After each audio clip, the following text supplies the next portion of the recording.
हर हर महादेव, जय महाकाल। दोस्तों, 14 फरवरी को बसंत पंचमी पर माँ सरस्वती की पूजा की जाती है और आज हम बसंत पंचमी के 5 महा उपाय के बारे में बातें करने जा रहे हैं। पहला उपाय बीमारी के लिए है, दूसरा उपाय बच्चों के लिए है और तीसरा उपाय आपकी कोई भी मनोकामना हो उसके लिए है और चौथा उपाय जो है वो धन प्राप्ति के लिए है। तो दोस्तों, पूज्य गुरुजी की कथा से सुनकर आपको मैं ये बताने का बहुत अच्छे से प्रयास करूंगी, तो आप वीडियो में अंत तक बने रहिएगा। तो दोस्तों, चलिए सबसे पहले बात करते हैं हम बीमारी के लिए किए जाने वाले उपाय के बारे में। तो दोस्तों, पूज्य गुरुजी बताते हैं कि अगर कोई व्यक्ति आपके घर में बहुत बीमार रहता है तो आप बसंत पंचमी के दिन इस उपाय को अवश्य करिएगा। इसके लिए दोस्तों आपको लेनी है 1 कटोरी मूंग की दाल। ध्यान रखिएगा, कटी हुई दाल नहीं लेनी है, साबुत 1 कटोरी मूंग की दाल लेनी है। और साथ ही आपको लेना है एक गुड़ का टुकड़ा, यानी एक बड़ा सा गुड़ का टुकड़ा लेना है। और इसी के साथ दोस्तों आपको लेनी है दुर्वा घास, हरी वाली दुर्वा घास आपको लेनी है। अब इन तीनों चीज़ों को लेकर आप पहुंच जाएंगे भगवान भोलेनाथ के मंदिर में। वहां जाकर आप जो दाल लेके गए हैं उसके ऊपर आपको गुड़ का टुकड़ा रख लेना है। जैसे कि दोस्तों मैं हमेशा बताती हूँ कि भगवान भोलेनाथ के शिवलिंग पर उनका पूरा परिवार विराजमान होता है, तो आप उस कटोरी को सबसे पहले जो गणेश जी वाला स्थान है वहाँ पर आप उसको टच करा दीजिएगा, यानी कटोरी में जिसमें आपने गुड़ रखा है मूंग की दाल वाली कटोरी को वहाँ पर छुआ दीजिएगा और उसके बाद उसे आप शिवलिंग के पास रख दीजिएगा। उसके बाद जो आप जो दुर्वा लेके गए हैं उस दुर्वा को आप वहीं गणेश जी वाली जगह पर स्पर्श करा दीजिएगा। ध्यान रखिएगा कि दुर्वा को पहले से कटोरी में नहीं रखना है। वहां छुआने के बाद आपके घर में जो व्यक्ति बहुत बीमार होता है, यानी कितनी भी दवाइयाँ खा रहा है उसको कोई आराम ही नहीं हो रहा है, सारे पैसे डॉक्टर के यहाँ जा रहे हैं, आप उस व्यक्ति का नाम और गोत्र बोलते हुए उस दुर्वा को वहाँ पे छुआइएगा और उसके बाद उस दुर्वा को वापस उस मूंग की दाल की कटोरी जिस पर गुड़ रखा है उस पर रख दीजिएगा। और इसके बाद दोस्तों उस कटोरी को आप वहीं छोड़कर अपने घर आ जाइएगा। जो व्यक्ति बसंत पंचमी के दिन इस उपाय को करता है उसके घर में जिस व्यक्ति के लिए उपाय किया जा रहा है उसकी बीमारी बहुत ही जल्दी समाप्त हो जाती है। और साथ ही दोस्तों इस उपाय को करने का कोई समय नहीं है, आप बसंत पंचमी के दिन सुबह से लेकर शाम तक कभी भी इस उपाय को कर सकते हैं। तो दोस्तों, अगर आपके घर में कोई बीमार व्यक्ति हो तो इस उपाय को अवश्य करिएगा। अब चलते हैं अपने दूसरे उपाय की तरफ। अब दूसरा उपाय जो है वो किस लिए है? अगर आपके घर में कोई बच्चा है जो बहुत शैतानी करता है, बहुत अपशब्द बोलता है, आपका कहना नहीं मानता, या आपके इकलौता बच्चा है बहुत ज्यादा बिगड़ गया है, मोबाइल में लगा रहता है, पढ़ता लिखता नहीं है, तो आप बसंत पंचमी के दिन इस उपाय को अवश्य करिएगा।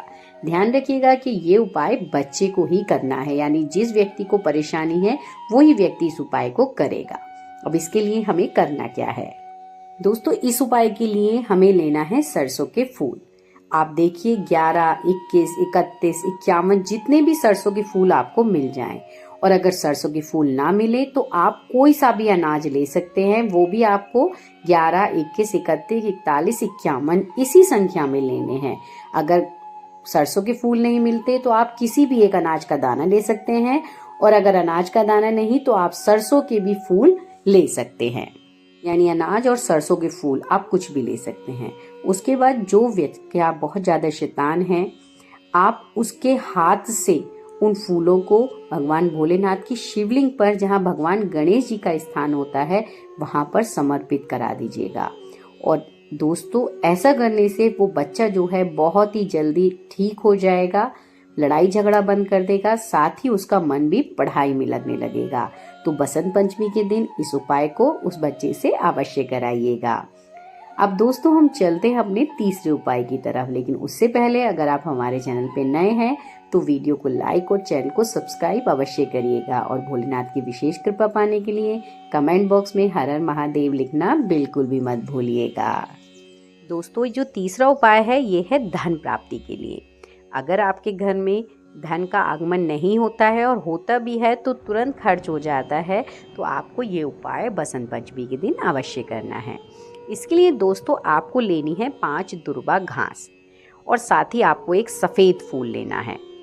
अब इन चीज़ों को लेकर आप पहुंच जाएंगे आपके घर के आसपास जहां भी गणेश जी की मूर्ति, प्रतिमा या कोई मंदिर हो, वहां आप इन चीज़ों को लेकर पहुंच जाएंगे और वहां जाकर आप भगवान गणेश जी के चरणों में इन पांचों दुर्वा को और साथ ही जो आप वाइट फूल लेकर आए हैं उसको अर्पित करेंगे। ये करने के बाद आप थोड़ी देर वहाँ गणेश जी के पास बैठकर माता लक्ष्मी का और रिद्धि सिद्धि का ध्यान करेंगे और साथ ही भगवान गणेश से प्रार्थना करेंगे। इसके बाद दोस्तों आप वहाँ से एक दुर्बा उठाएंगे और उस सफ़ेद फूल को भी वहाँ से उठा लेंगे और उठाकर अपने घर ले आएंगे। घर लाकर आप उस दुर्वा और फूल को अपने दरवाजे पर एक बार स्पर्श कराएंगे और उसके बाद आप अपने घर में जहाँ पर अपना धन, पैसा, जेवर इत्यादि रखते हैं वहाँ पर लाकर आप उस दुर्वा को और फूल को रख देंगे। दोस्तों ऐसा करने से आप देखेंगे कि आपके घर में लक्ष्मी का आगमन बढ़ गया है। घर में पैसे की जो दिक्कत हो रही थी, कमी हो रही थी, वो ठीक हो गई है।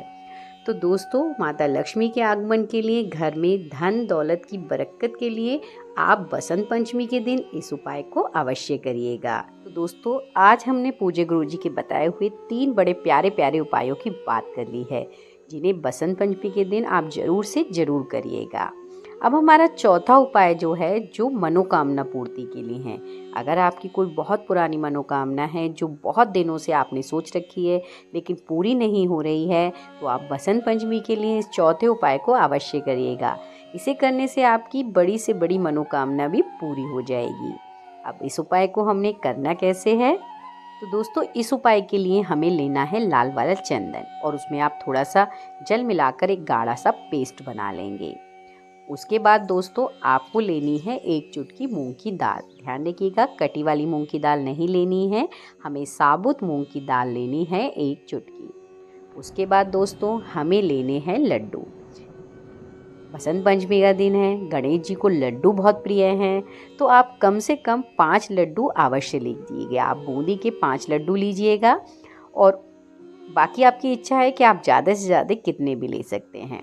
और उसके बाद आप लीजिएगा 1 लोटा तांबे का, जिसमें आप अपने घर से जल भर कर लेकर जाएंगे। अब दोस्तों इन चारों चीज़ों को लेकर हम पहुंच जाएंगे भगवान भोलेनाथ के मंदिर में। वहां जाकर आप शिवलिंग में के पास बैठिएगा, 9 डायरेक्शन में अपना चेहरा करिएगा और साथ ही श्री शिवाय नमस्तुभ्य का जाप करते हुए वो 1 लोटा जल जो है भगवान भोलेनाथ की शिवलिंग पर अर्पित कर दीजिएगा। उसके बाद दोस्तों आप जो चंदन लेकर आए थे गाढ़ा सा, उसे आप भगवान भोलेनाथ की शिवलिंग पर अच्छे से लगाइएगा, यानी अच्छे से आप उसका लेपन कर दीजिएगा। उसके बाद जो आप 1 चुटकी मूंग लेकर आए थे, वो मूंग के दाने आप भगवान भोलेनाथ की शिवलिंग पर आपकी जो भी मनोकामना है पुरानी से पुरानी, जो आपने सोच रखी है और वो पूरी नहीं हो रही है, उसको बोलते हुए उस मूंग को आप चंदन के ऊपर अर्पित कर दीजिएगा। उसके बाद दोस्तों आप जो लड्डू लेकर गए हैं, उन लड्डुओं को आप भगवान भोलेनाथ की शिवलिंग पर, जहाँ पर गणेश जी का स्थान होता है, वहाँ पर आप उनको स्पर्श करा दीजिएगा। यानी आप कटोरी में लेके गए हैं, डब्बे में लेके गए हैं, प्लेट में लेके गए हैं, वो आपको भगवान गणेश वाली जगह पर स्पर्श कराना है, यानी भगवान को उसका भोग लगाना है। और भोग लगाने के बाद आप उस लड्डुओं को लेकर अपने घर आ जाएंगे। उस समय घर में जितने भी लोग होंगे, आप प्रसाद के रूप में वो लड्डू उन सभी लोगों में बांट देंगे। दोस्तों अगर आप बसंत पंचमी के दिन इस उपाय को करते हैं तो माता लक्ष्मी की कृपा से, माँ सरस्वती जी और गणेश जी की कृपा से आपकी पुरानी से पुरानी मनोकामना बहुत ही जल्दी पूरी हो जाती है। तो दोस्तों है ना बड़ा प्यारा सा उपाय। और साथ ही आप इस उपाय को कभी भी कर सकते हैं, सुबह से शाम तक जब भी आप चाहें इस उपाय को कर सकते हैं। तो दोस्तों ये थे पूज्य गुरु जी के द्वारा बताए हुए बसंत पंचमी पर किए जाने वाले उपाय। और आपको अगर ये पूज्य गुरु जी के उपाय पसंद आए हों तो आप इस वीडियो को ज़्यादा से ज़्यादा शेयर करिएगा, ताकि सभी लोगों का भला हो सके। इसी के साथ हर हर महादेव, ओम नमः शिवाय।